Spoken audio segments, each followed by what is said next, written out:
to Chapter 2, The Age of Industrialization. Introduction.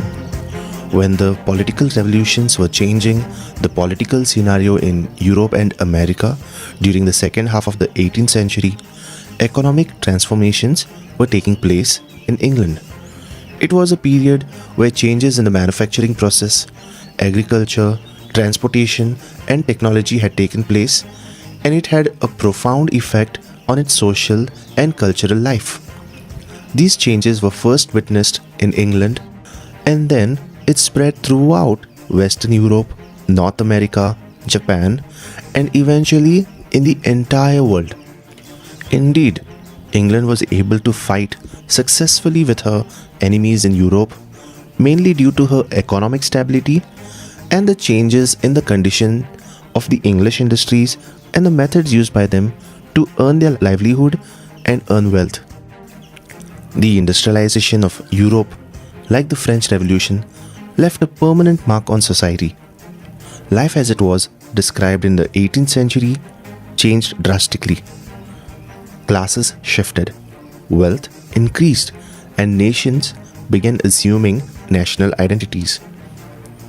These economic transformations were termed as Industrial Revolution.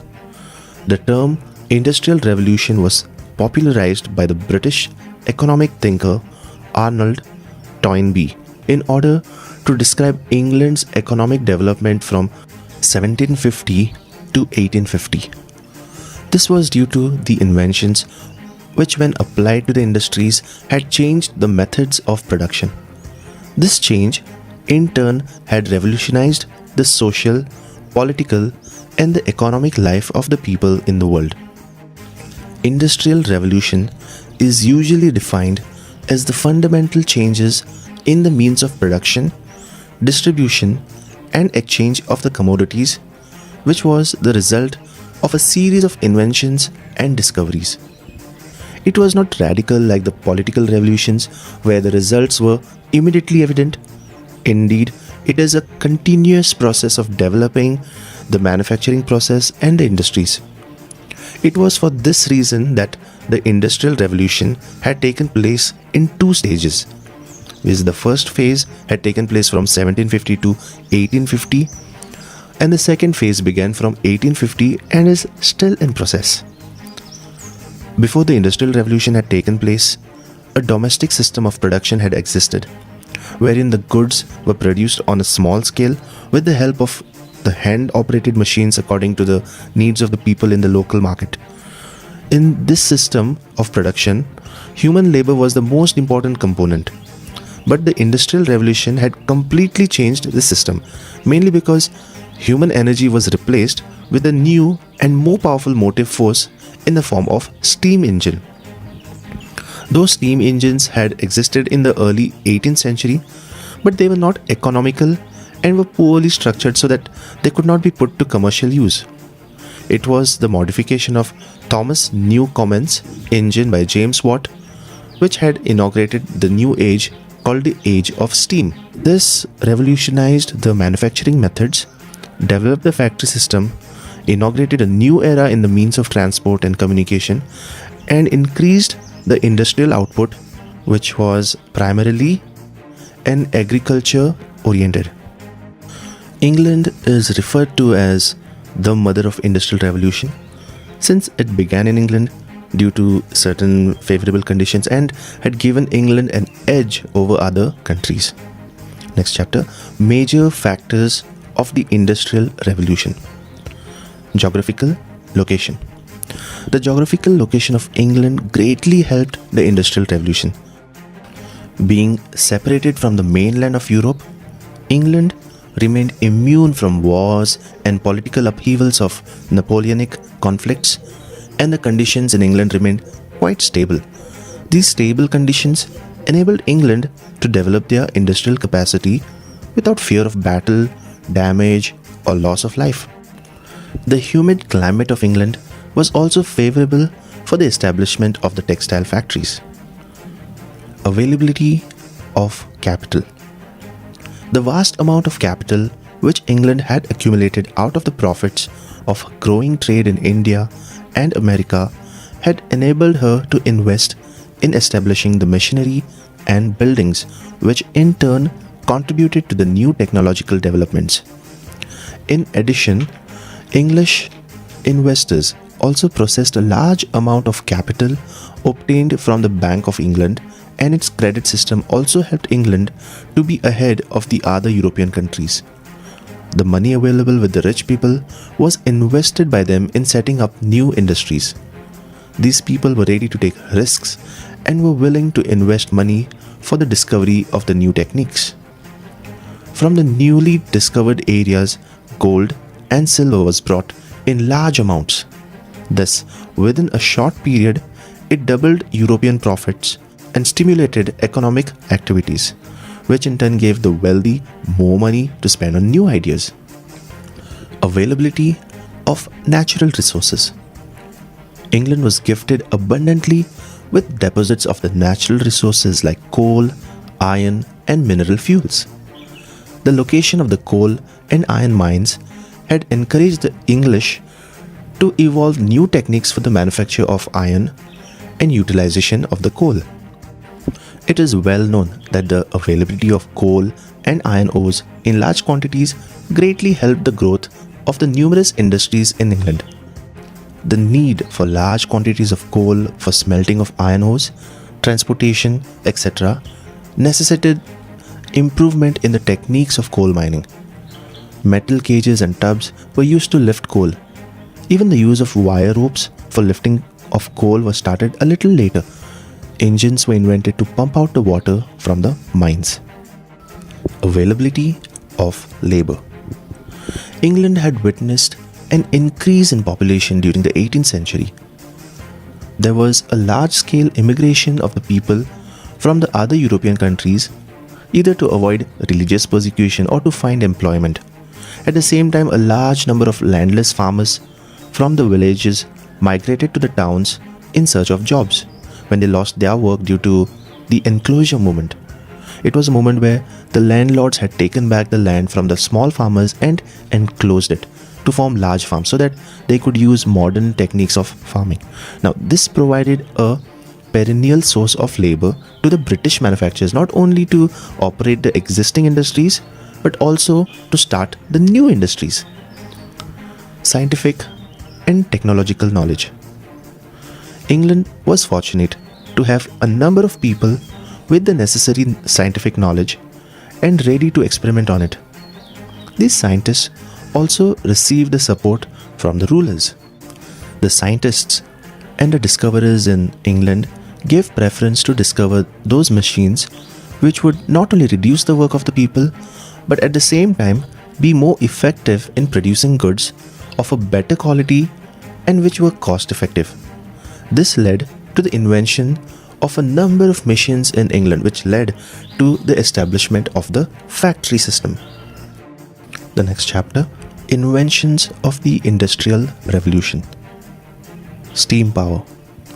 The factory system had developed due to the discovery of new source of energy which would easily operate the machines. Heavy machines were of no use if there was no effective power to operate it. Manpower was insufficient and water power was not available everywhere. Thus, it was the need of the hour to invent such a source of energy which would overcome these defects. Thomas Newcomen had already discovered the steam engine, but it could not be used economically. Thus, James Watt improvised it in such a way that it could be easily put into operation. This steam engine was smooth to operate and more powerful. The steam power had surpassed all other sources of power, and now it was used in the textile industry, iron and coal industry, transportation industry, and many other industries. Textile industry. The earliest mechanical inventions had taken place in the textile industry due to a high demand for the textiles from the ever-increasing population and an ever-expanding British Empire. The numerous inventions in this field had transformed the British cotton industry, and England now became famous as the workshop of the world. The transformation of raw cotton into the finished cloth is brought about in two stages. spinning, and weaving. The spinning process involves the separation of cotton from its seed and transforming the raw cotton into cotton yarn. The weaving process involves weaving of the cotton yarn into cotton cloth. These two processes were now done at a faster speed due to the invention of the following machines. 1. Cotton gin. It was invented by Eli Whitney, Eliwhitney, and it had separated the raw cotton from its seed. This had enabled the workers to get a larger amount of cotton to process upon. 2. Spinning jenny. James Hargreaves, James Hargreaves, discovered this machine, which could now spin 8 threads at the same time instead of 1 as it was done earlier. Thus, it could do the work of 8 laborers. 3. Water frame. It was discovered by Richard Arkwright, Richard Arkwright, Arkwright. This machine spun a stronger and firmer thread, and it was cost effective since it was operated with water. Its only drawback was that it was heavy and had to be installed in factories which were close to the water resources. 4. Mule. Samuel Crompton, Samuel, Crompton, Samuel Crompton was successful in inventing a machine which had overcome the drawbacks of the earlier machines. This machine had not only spun fine and stronger threads, but it was much more faster than the earlier machines. 5. Flying shuttle. John Kay, Kay, a machinist, invented a shuttle that sped back and forth on wheels. This machine, to which yarn was attached, doubled the amount of work a weaver could do in a day. This modernized the cotton industry and had to shorten the long hours a person would have to work. 6. Power loom. It was invented by Edmund Cartwright, Edmund, Cartwright. Water was used to operate it. It speeded up the process of weaving because now a weaver could weave more threads at the same time. Next chapter, iron and coal industry. The Industrial Revolution would have not been possible without the use of coal and iron. Coal provided the power to drive the steam engines, and iron was needed to make the different kind of tools, build bridges and ships. The large deposits of coal and iron had benefited the British manufacturers. An Englishman, Abraham Darby, invented coke smelting process in 1709 and advanced the mass production of brass and iron goods. Coke smelting replaced charcoal with coal in metal foundries during the process of refining metals, and this was important to Britain's future since charcoal at that time was becoming scarce and was more expensive. Abraham Darby scientifically studied brass production and was able to make advances in that industry that turned Great Britain into an important brass goods exporter. Darby combined the existing technologies of casting iron with casting brass that produced goods of a greater intricacy, thinness, smoothness, and detail. This proved important to the steam engine industry because now brass steam engines could be produced. Sir Humphrey Davy, Davy, invented a safety lamp to ensure the safety of the miners working in the coal mines. This lamp issued a warning to the miners when the level of carbon dioxide in the mines would increase and there was danger to their lives. Next chapter, transportation industry. Large-scale production of goods now needed to be sold in distant markets. The available means of transport could not cope up with the new demand, and hence the need was felt to improve the existing means of transport and discover new ones. Roadways, waterways, and railways were developed during the 18th century in England. A. Roadways.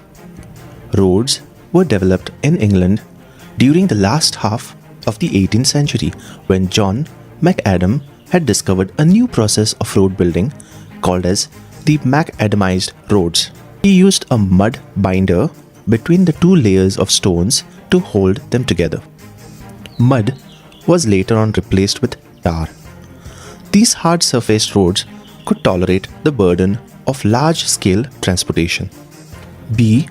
Waterways. The building of canals and the use of steam power to operate the locomotives had revolutionized the use of waterways as a means of transport. In 1761, the first canal was dug from Worsley to Manchester to carry coal from the mines to the furnaces. Robert Fulton discovered the first steamboat called Clermont. It covered the distance of 150 miles from New York to Albany in just 32 hours. This was a boon for the industry because now the raw material and the finished goods could be easily transported from the place of their availability to the place of production and distribution. C. Railways. The railways went a long way in finding solutions to the problems faced by the transportation of goods by the waterways and the roadways. This was possible due to the first steam locomotive rocket, which was invented by George Stephenson. In 1830, the first railway line was laid between Manchester and Liverpool. The railways were economical and faster than the other means of transport. Soon, a network of railways was established in England and America. Even in India, in 1853, the first railway line was laid by Lord Dalhousie. Next chapter, communication. Long-distance communication was possible due to the invention of the telephone by Alexander Graham Bell, the discovery of wireless telegraphy by Guglielmo Marconi, and the idea of penny post by Rowland Hills. Next chapter, agricultural revolution. The changes in the condition of the cultivation of land, which is termed as agricultural revolution, is also considered as part of the industrial revolution. The agricultural revolution had included many things like introduction of new machines, new crops, drainage of wastelands, use of fertilizers, and improvement in stock breeding. Jethro Tull started the scientific cultivation of the crops and invented a seed drill and a horsepower hoeing machine for cultivation. Townsend invented the system of crop rotation. According to this system, different crops were grown alternatively to maintain the fertility of the land. Bakewell invented the scientific breeding of animals. The use of new techniques in agriculture increased the quality and the quantity of the food grain. The use of new crops, use of fertilizers, the system of drainage of wastelands benefited the farmers. The use of scientific knowledge helped the farmers to produce more with less efforts. But these new methods could be used only on large farms, and this led to the enclosure movement. Thus, a large number of farmers were displaced from their lands. They then moved into the urban areas for employment. Next chapter, impact of industrialization on British India. The colonial rule had adversely affected the Indian economy. It transformed the traditionally rich economy into an economy which served the selfish interest of the Britishers.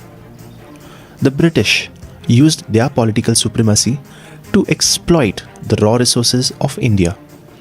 Just like other colonies, India now became a place from where the British producers could purchase the raw materials at low prices and sell their goods produced in England at higher prices in the Indian markets.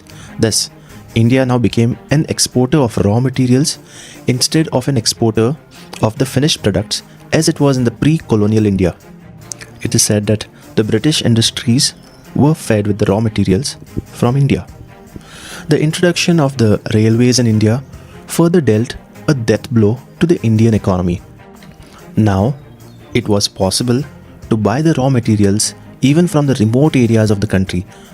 Besides this, it became more expensive to transport the Indian goods through the railways because they had to pay a higher charge for it. Thus, it increased the prices of the Indian goods, which in turn decreased the demand for them. The British government encouraged the production of those crops which were needed by the British manufacturers such as cotton, tea, coffee and indigo. This decreased the production of crops for consumption since crops were now produced for commercial purposes. As a result of the British policies, a number of traditional handicraft industries had to be closed down and a number of prosperous cities such as Dhaka, Murshidabad and Surat lost their ancient glory. This deindustrialization also led to a large-scale poverty among the Indians. A large number of the unemployed artisans were now forced to revert back to agriculture. This led to the overcrowding of agriculture, which was already in a backward stage. Thus, it is rightly said that the British industrialization was brought about at the cost of India. Next chapter, Effects of the Industrial Revolution. A quote, "The Industrial Revolution was another of those extraordinary jump forwards in the story of civilization," says Stephen Gardiner. The Industrial Revolution, also called as a noisy revolution, did bring about radical changes in the lives of the people and the nature of the society. It was a transformation which had never taken before on such a massive scale. It changed the economic, social, political, and cultural structure of the society, bringing along with it a number of new trends.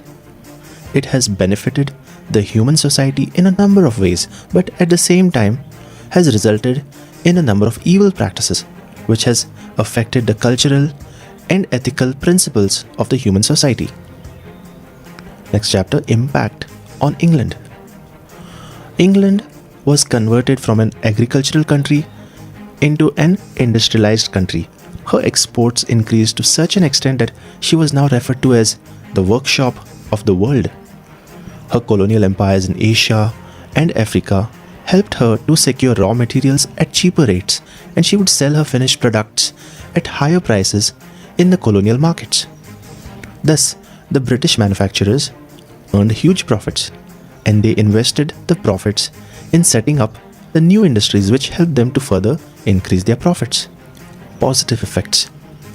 The Industrial Revolution benefited the Western countries where it had taken place. The invention of the railways and waterways increased the mobility of the people and the goods. The scientific cultivation increased the quality and the quantity of the food grains. The production of goods with the machines led to its large-scale production. It increased the living standard of the people and made their life more comfortable than earlier times. The expansion of the banking and credit facilities increased the circulation of money. The use of different sources of energy reduced the burden of manual work. Industrialization brought the nations closer through the trade, and this helped to decrease the isolation of some of the nations in the international politics. The negative effects. Exploitation of the workers. This was one of the direct effects of the Industrial Revolution. The factory system led to the concentration of wealth in the hands of a few capitalists and gave rise to a number of social, economic, and political problems. The factory system had led to an increased demand for labor. Men, women, and children were compelled to work in the factories under unhygienic conditions. The worker had become like a machine itself with not much of liberty. The factory owner had only one aim, and that was to increase his profits. This could be achieved only with increased production, which was done by making the workers work for long hours in the factories. Since there were more workers than the demand for them, so they were ready to work even for low wages. This benefited the factory owners. The workers were totally at the mercy of the factory owner because there was no guarantee that his job would continue. The job wages compelled even the women and children from the family to seek employment. The condition of the mine workers was even more pitiable than those of the factory workers. The mine owners preferred to employ women and small children. Next negative effect, child labor. Small children were often preferred by the owners because their small fingers could easily operate the machines. Young children working endured some of the harshest conditions. Work days would often be 10 to 14 hours with minimal breaks during the shift. Factories employing children were often very dangerous places, leading to injuries and even deaths. Machinery often ran so quickly that little fingers, arms and legs could easily get caught. Beside the equipment, the environment was a threat to children as the factories put out fumes and toxins. When inhaled by children, these most certainly resulted in breathing problems. While thousands of children worked down the mine, thousands of others worked in the cotton mills. The mill owners often took in orphans to their workhouses. They lived at the mill and worked as hard as possible. They spent most of their working hours at the machines with little time for fresh air or exercise. Even part of Sunday was spent cleaning machines. There were some serious accidents. Some children were scalped when their hair was caught in a machine, hands were crushed, and some children were killed when they went to sleep and fell into the machine. Children were often sent into the mines since they could be easily sent down. They also worked in the brick factories. They were considered as unskilled workers, and so they could be employed for very low wages. This was profitable for the owners, who preferred them than the adult workers. Next chapter, colonization of Asia and Africa. Though the Industrial Revolution had increased the wealth and the prosperity of the European countries, it adversely affected the colonies of these countries in Asia and Africa. The Industrial Revolution popularized the policy of imperialism among the European nations. According to this policy, a large number of countries in Asia and Africa were captured by the imperialistic European countries and transformed them into their colonies. These colonies had served a dual purpose for the imperialistic countries, which they could purchase the raw materials at cheaper rates from the colonial people, and secondly, sell their finished products at higher prices in the colonial markets. This not only led to economic exploitation, but a large number of the natives had also lost their original culture. The colonial people lost their political freedom. The local handicraft industries were destroyed because they could not compete with the cheaply available machine-produced goods. Thus, a large number of artisans and craftsmen became unemployed as they had to close down their industries, and many of them were compelled to carry out agricultural activities. The best example of the ruination of the handicraft industry was in India, where Indian artisans involved in the production of silk cloth had lost their source of employment. Besides this, a large number of natives from African countries were forced to work as slaves on the plantations of the European masters. Even in India, a large number of Indians were sent to work in different countries to work on the property of the European masters. Thus, it is rightly said that the industrialization of England was brought about at the cost of her colonies. Next chapter, environmental problems. During the Industrial Revolution of the 18th and 19th centuries, pollution became a major problem with the introduction of the steam engine and a series of technological advances that led to the production of goods shifting from homes and small factories to large industrial factories. The invention of more productive processes to manufacture cotton textiles contributed greatly to the number of mills located in England. The steam engine allowed capitalists to transfer their manufacturing plants away from the naturally flowing waters that's outside the city to areas inside and around cities where more abundant labor was available. Pollution increased because of the more concentrated conditions within the industrializing cities and because of the use of artificially produced power such as coal that replaced the natural power of fast running rivers. Air and water pollution came, for example, from coal burning as well as most stages in the production of metals and basic chemicals. In the absence of suitable sanitization and refuse collection, waste from domestic sources caused additional problems. The impact on the health of urban populations from waterborne diseases from air pollution, particularly affecting working families housed close to the industrial sources.